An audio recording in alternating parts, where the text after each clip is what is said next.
السلام کہا۔ ابھی کچھ وقفہ نہیں ہوا تھا کہ ابراہیم ایک بھنا ہوا بچڑا لے آئے۔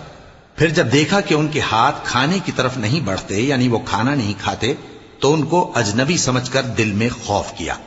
فرشتوں نے کہا کہ خوف نہ کیجیے، ہم قوم لوط کی طرف ان کے ہلاک کرنے کو بھیجے گئے ہیں۔ اور ابراہیم کی بیوی جو پاس کھڑی تھی ہنس پڑی، تو ہم نے اس کو اسحاق کی اور اسحاق کے بعد یعقوب کی خوشخبری دی۔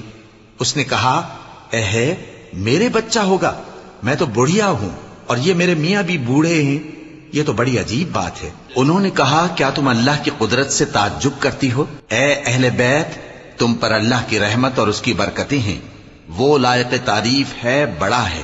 پھر جب ابراہیم سے خوف جاتا رہا اور ان کو خوشخبری بھی مل گئی، تو قوم لوط کے بارے میں لگے ہم سے بحث کرنے۔ بے شک ابراہیم بڑے تحمل والے، نرم دل اور رجوع کرنے والے تھے۔ اے ابراہیم